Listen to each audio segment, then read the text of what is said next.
संविधान का सबसे महत्वपूर्ण भाग होता है।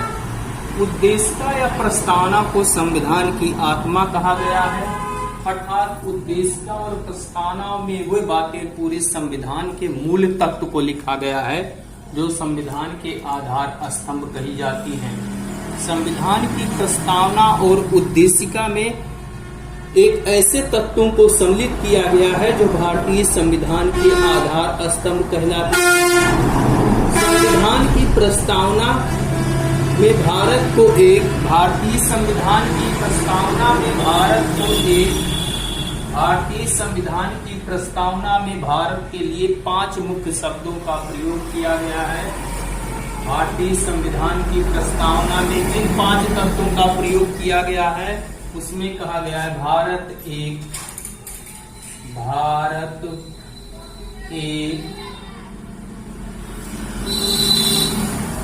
संपूर्ण प्रभुत्व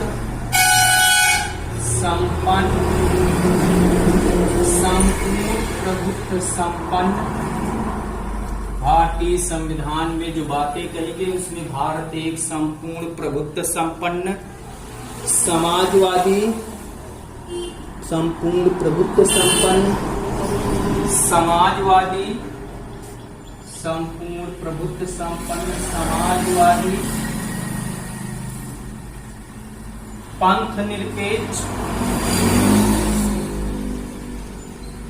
पंथ निरपेक्ष संपूर्ण प्रभुत्व संपन्न समाजवादी पंथ निरपेक्ष लोकतंत्रात्मक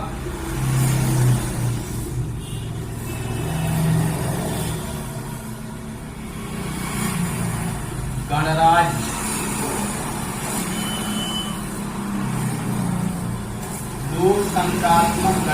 है। अर्थात प्रस्तावना भारतीय संविधान का अभिन्न अंग है। इसे संविधान की आत्मा कहा गया है। इनमें उन बातों को रखा गया है जो संविधान का आधारभूत तत्व है और भारतीय संविधान की प्रस्तावना में ये बात कहेगी भारत देश एक संपूर्ण प्रभुत्व संपन्न समाजवादी पंथ निरपेक्ष लोकतंत्रात्मक गणराज्य है। अर्थात ये 5 वो आधार स्तंभ तत्व हैं जो भारतीय संविधान की प्रस्तावना का उल्लेख करते हैं। इस सबसे ज्यादा पूछा जाता है प्रस्तावना के मूल शब्दों 5 शब्दों में कौन सा शब्द है या नहीं है। इसको याद करने का ट्रिक है सपा लोग। तो आपका बनेगा सा से बनेगा संपूर्ण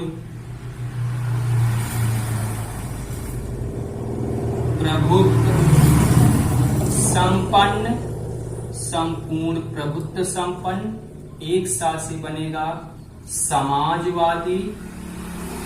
कंपटीशन में पूछा जाएगा कौन सा शब्द नहीं है।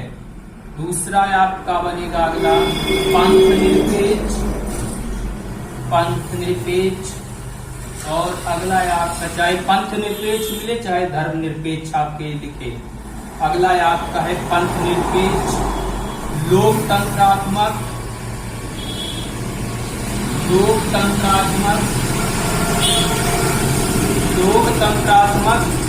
और अगला शब्द आपको मिलेगा गणराज्य।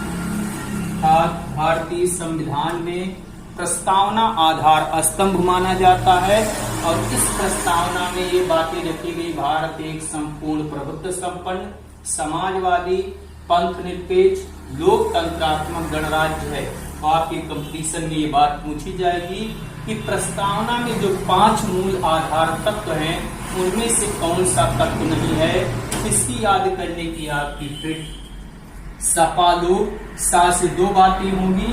पहले सा से बनेगा संपूर्ण प्रभुत्व संपन्न, दूसरे सा से बनेगा समाजवादी और तीसरे से बनेगा आपका पंथ निरपेक्ष लोकतंत्रात्मक गणराज्य आपका है। ये संविधान की प्रस्तावना के मूल तत्व हैं। अगली भारतीय संविधान की जो विशेषता बताई गई है उसमें संसदात्मक शासन प्रणाली का उल्लेख किया गया है। उसमें संसदात्मक शासन प्रणाली का उल्लेख किया गया है, अर्थात वर्तमान के अधिकांश देशों में लोकतंत्रात्मक शासन प्रणाली पाई जाती है और उन लोकतंत्रात्मक शासन प्रणालियों में अधिकांशतः देशों में संसदात्मक शासन प्रणाली पाई जाती है।